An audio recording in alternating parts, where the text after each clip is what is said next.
In 1914, Henry Ford doubled his workers' wages to $5 a day. Everyone called him insane. But Ford understood something no one else did: his workers were also his customers. If they couldn't afford his cars, his assembly line was worthless. A century later, we forgot Ford's lesson entirely. In the race to maximize efficiency with artificial intelligence, corporations across the world made a catastrophic miscalculation. They optimized away the very people who kept the economy alive.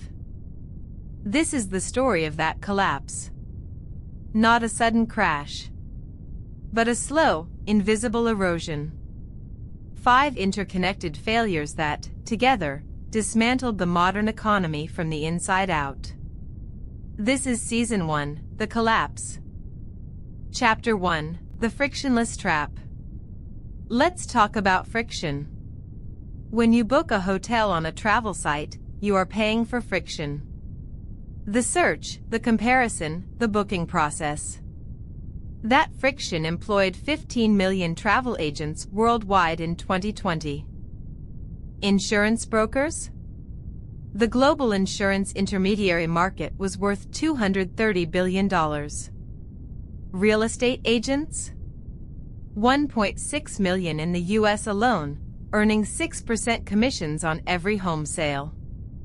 Car dealerships? 16,700 franchises generating over $1 trillion annually. Every single one of these industries existed because of friction. Because humans are bad at comparing prices. Because we forget to cancel subscriptions.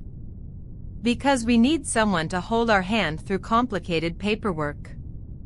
Netflix alone earns an estimated $2 to $3 billion per year from subscribers who forget to cancel. Then AI agents arrived. Not chatbots. Autonomous agents that could negotiate, compare, cancel, and rebuy on your behalf in milliseconds. They didn't just reduce friction. They eliminated it completely. And with zero friction, trillions of dollars in revenue simply vanished.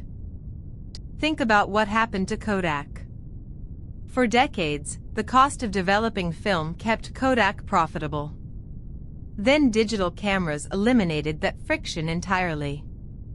Kodak went from 145,000 employees to bankruptcy in less than 15 years. Now imagine that happening to every intermediary industry simultaneously. Chapter 2, The Ghost GDP. Here is the strangest part. Even as millions of jobs disappeared, the GDP kept climbing. Corporate profits hit all-time highs. Politicians celebrated.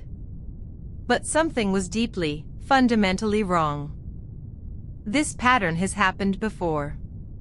In Ireland during the Celtic Tiger era, GDP figures were inflated by multinational corporations routing profits through the country.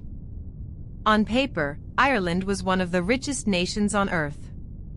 In reality, the average Irish worker saw almost none of that wealth. Economists had to invent a new metric. They called it modified GNI, just to measure the actual economy. Now apply that pattern to AI. When an AI agent generates a legal contract in 3 seconds that used to take a paralegal 8 hours, GDP counts that as massive productivity growth.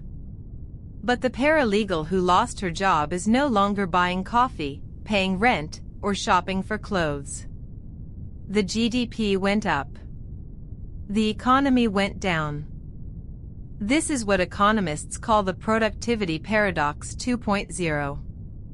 In the 1980s, Robert Solow famously said, "You can see the computer age everywhere except in the productivity statistics." Now the paradox has inverted. You can see the productivity statistics everywhere, except in people's lives. Chapter 3, The Displacement Spiral. Most people assumed AI would replace low-skilled workers first.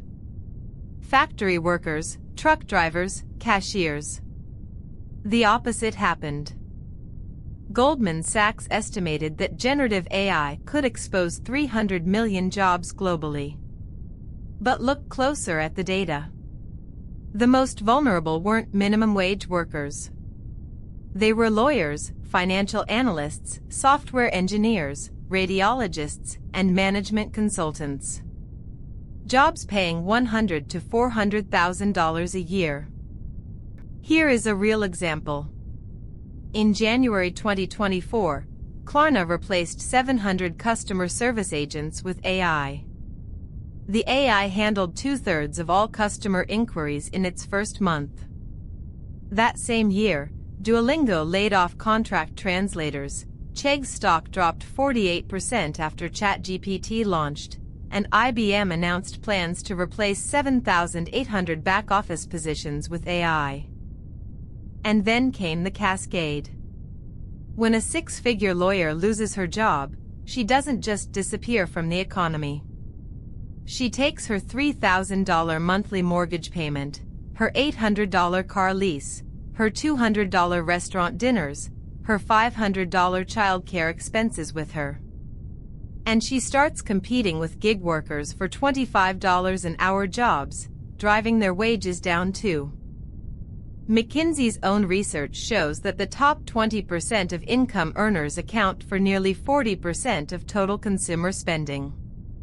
When you displace these high earners, you don't just lose their jobs. You lose almost half the demand in the entire economy. Chapter 4: The Correlated Bet. Now here is where it gets truly terrifying. Everything we've discussed so far, the lost jobs, the ghost GDP, the displacement spiral, all of this was baked into the financial system as collateral. In 2023, the private credit market reached $1.7 trillion. A huge portion of this was lent to B2B software companies using their recurring subscription revenue as collateral. The logic was simple: SaaS subscriptions are sticky. Customers almost never cancel. It's the safest collateral imaginable. Sound familiar? It should. In 2007, the same logic was applied to mortgages.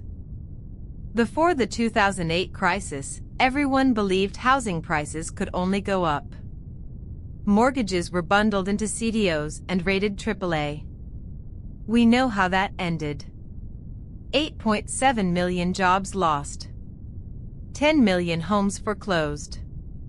Lehman Brothers, a 158-year-old institution, gone in a weekend. Now replace housing prices always go up with SaaS subscriptions never get canceled. When AI agents start optimizing software spending, they cancel redundant subscriptions without hesitation. No loyalty. No inertia. No friction. And that recurring revenue that backed trillions in loans? It disappears in a quarter. Chapter 5: The Premium Unwind. Throughout human history, there was one resource that was always scarce, always valuable: human intelligence. Empires fought wars over scholars. Nations competed for scientists. The modern university system exists because cognitive ability commands a premium. Consider the numbers. A board-certified radiologist in the U.S. earns $350,000 a year, after 13 years of training. A top-tier corporate lawyer bills $1,500 an hour. A senior software engineer at FAANG companies earns $400,000 to $600,000 in total compensation.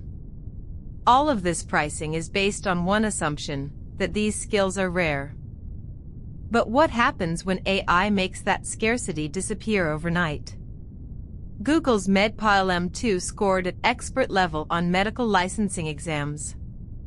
GPT-4 passed the bar exam in the 90th percentile.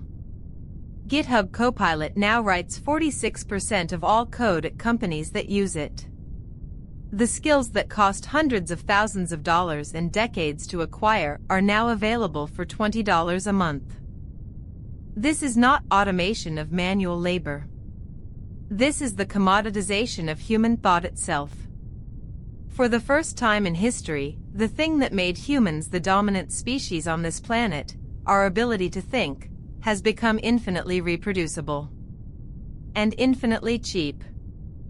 So here we are. 5 failures, 1 collapse. The friction that generated trillions in revenue, gone. The GDP that masked the destruction, still climbing. The high earners who drove half of all spending, displaced. The financial system that bet everything on the old world, exposed. And the cognitive premium that defined human value for millennia, evaporating. Henry Ford raised wages because he understood the system had to be circular. Producers must also be consumers. In our blind rush toward infinite efficiency, we broke that circle. And now the question is not whether the collapse will come. The question is, what do we build from the ruins? In Season 2, we explore the physical fortresses. The industries AI cannot touch. Energy.